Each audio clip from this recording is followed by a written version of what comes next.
Hey everybody, welcome to the channel. Today we're going to talk about a topic that most adults in this country know a lot about, or are familiar with at least. It is taxes, most specifically an income tax. We're going to talk about a flat tax versus a progressive tax, and just other things that might be interesting along the way.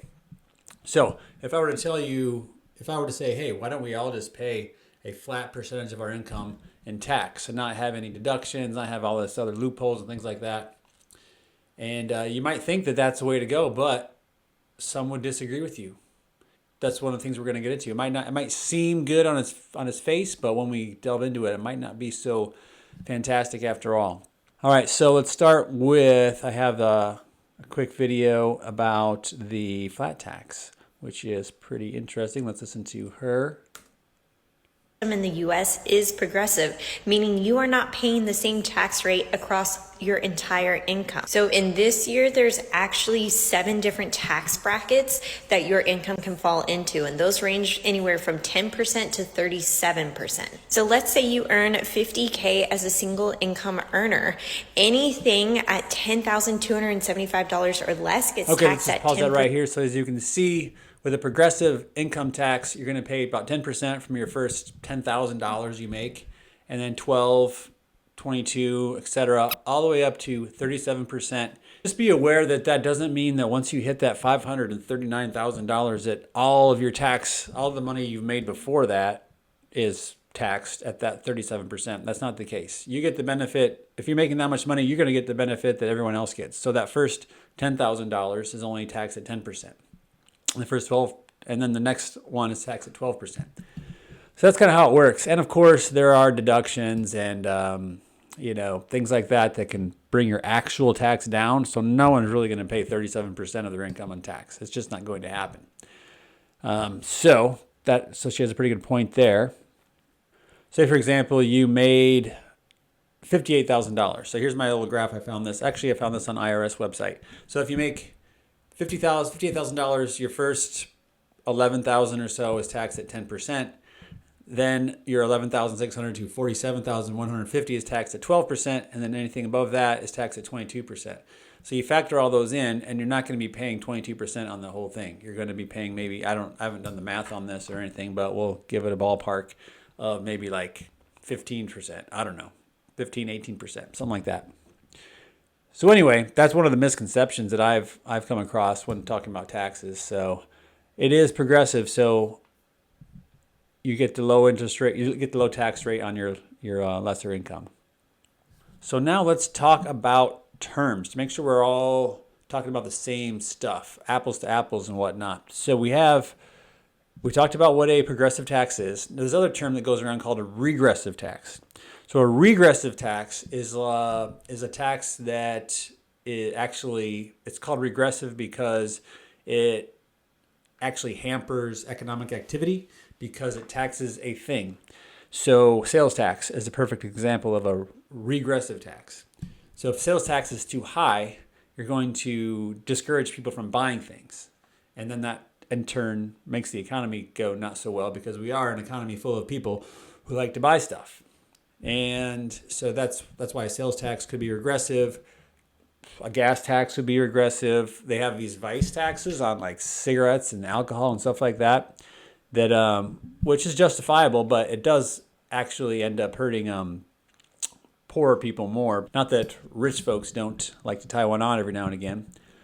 We have our progressive tax and our regressive tax.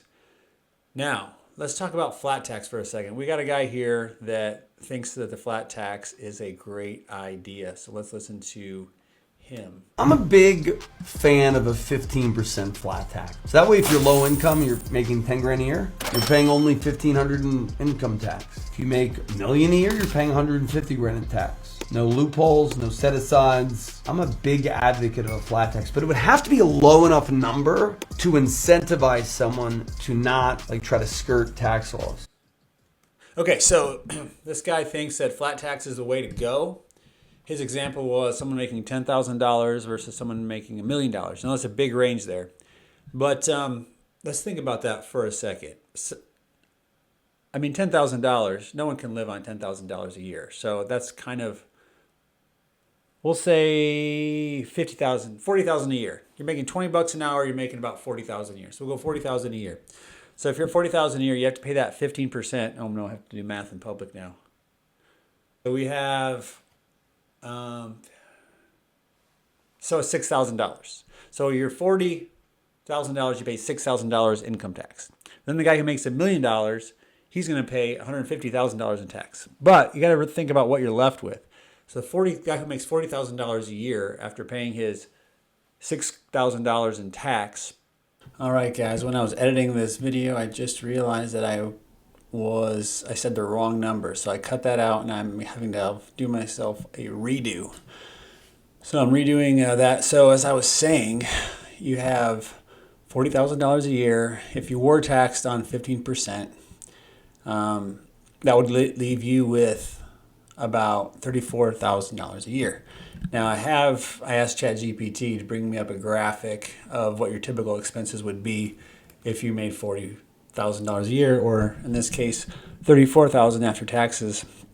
And it's hard. I got to tell you, it's hard. And if you have a family, it's even harder. But some of the stats they gave me here, you can see this. Rent utilities for $800. I don't know where you're going to get rent that cheap. Groceries at $300. Transportation at $250. You have health insurance. You have phone, debt, entertainment. You still want to put some in savings. This only has you putting $100 in savings. So it's just really, really hard to pay your bills and get ahead if you're only pulling in like $34,000 per year after taxes. Whereas on the other hand, someone making $1 million a year, they can pay for this 15%, and they still have $850,000 left over. So that's a huge difference in take-home pay. And I don't think it's too much to ask for that person who makes $1 million to pay a higher percent of their income on the money that's made over a certain amount. So if you're making money over like $400,000, yeah, I think 39% perhaps is reasonable. That's just kind of like what makes sense to me. Like, you should be willing to pay taxes for the good of society, because the taxes go to help things in society. The military, fire, police, roads. I mentioned these before, but I was in the military for 20 years.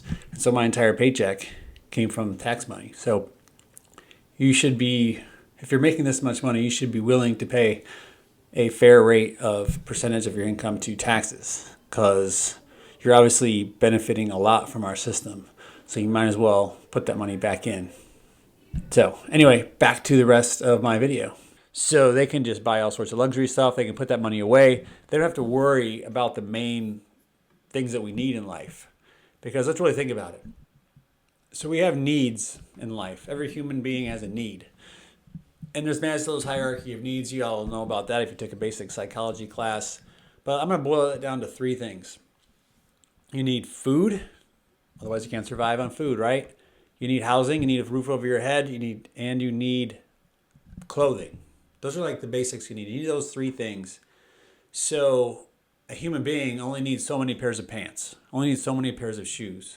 A human being only really needs one house. Only needs enough food to feed their family. So these are needs that not everyone in America is able to have met because they don't make enough money.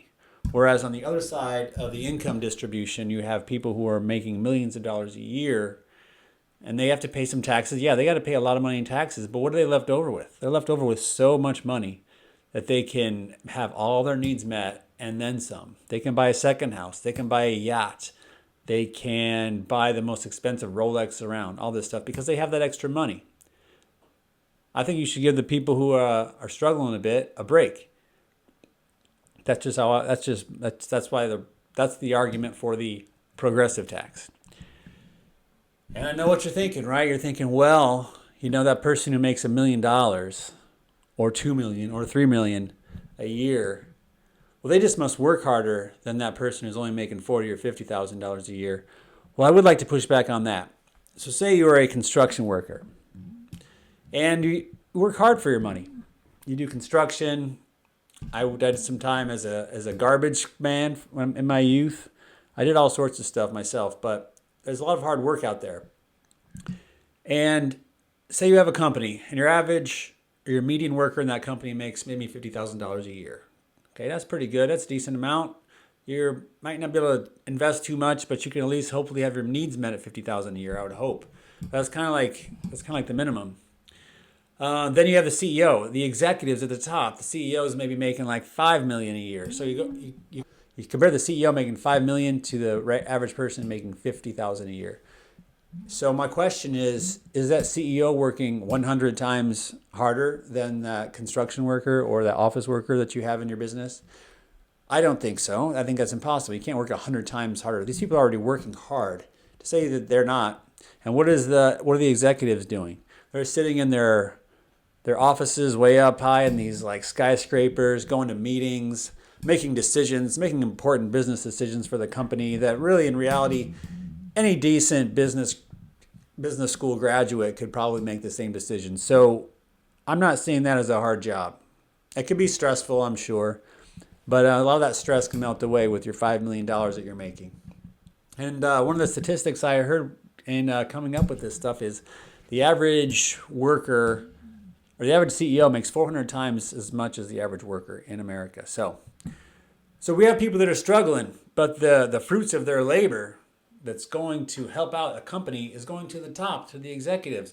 They're getting just enough to get by, whereas the top people are getting more than they need. Now, I'm not saying that everyone should be paid the same or anything silly like that.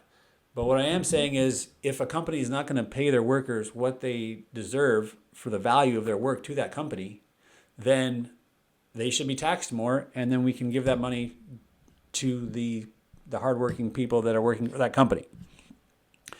It's necessities versus luxury items. The point is the executives can make a little bit less and then the workers can make a little bit more.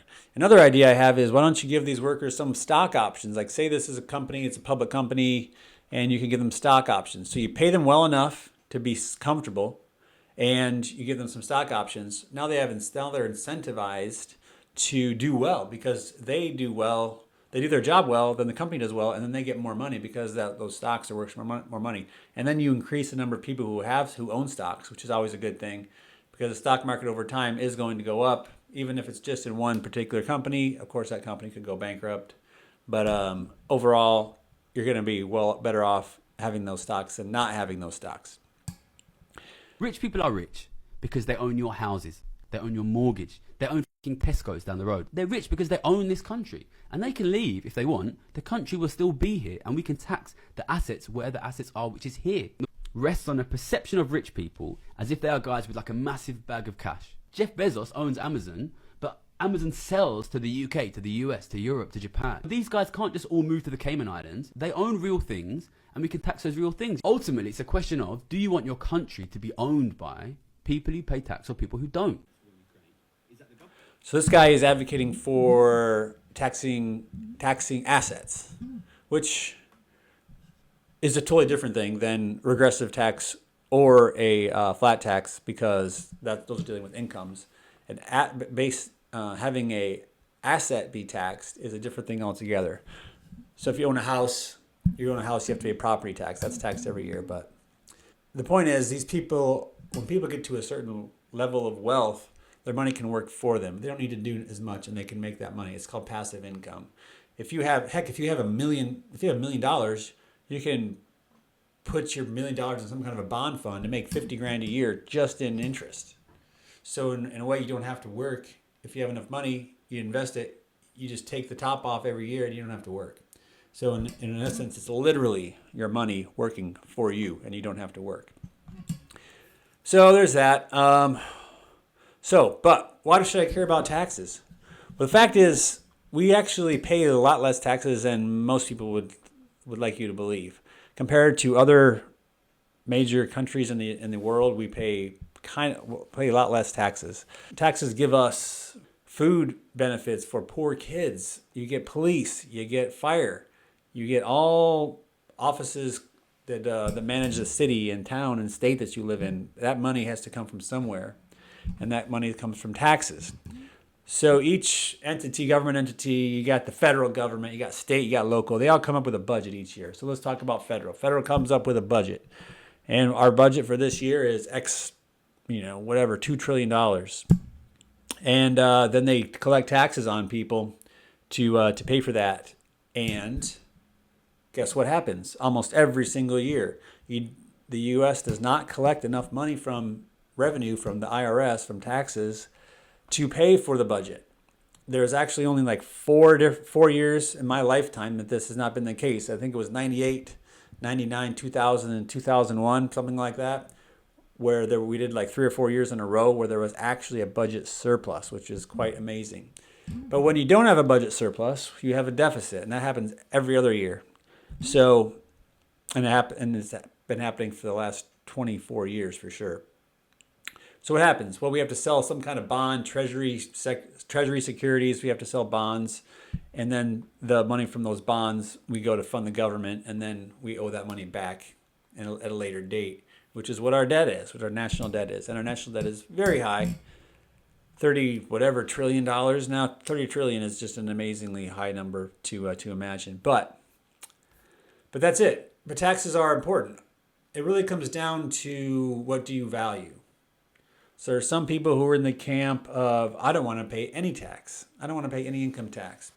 Or someone says, well, why don't we just have like a 20% sales tax instead of an income tax or something like that? Well, you could try that. I don't think you're going to get enough money from that, and it's going to discourage people from buying things, which maybe is a good thing, maybe not. But how many people are going to buy a brand new TV if they have to pay 20% or 30% sales tax? It's just going to hamper economic activity. So I happen to think that social services are important. So if you don't make enough money, you should be able to have the government help you out temporarily. If you're sick, you should be able to go to the hospital and not have to go into debt. So while most of us are sitting here, one more thing that I like to point out is the amount of money, of wealth that the 1% has. Everyone talks about the 1%, Lots of people, it's a big, big, big step down from the 1% to the second percentile. And I can show that here in a second. As pretty bad as it is, right? But you know what's funny about this graph is that it stops at the 99%. The top 1% isn't even in here. Are you ready to add them in? Baba booey. Look at this. Look at this graph.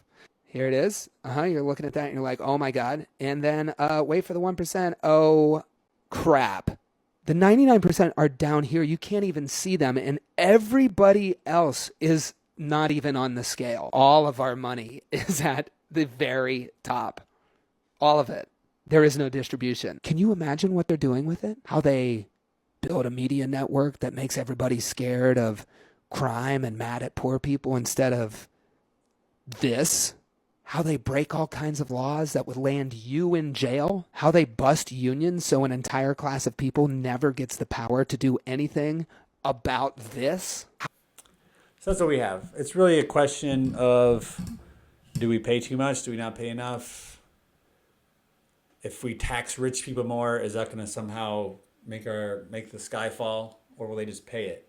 And if they don't pay it, if they don't have to pay a high tax, what are they going to do? They're just going to sock it away in accounts and investments and things like that, never just to grow. They're not going to go beautify a park, or they're not going to go set up a homeless shelter or a food bank or something like that. They're not going to do that. That's where we need other people to step in to catch people as they fall through the cracks. So, I mean, that's just my 2 cents. It's a contentious debate. So if you have any questions, comments, please go ahead and leave them. And let me know what you're thinking. Have a great one. See you next time.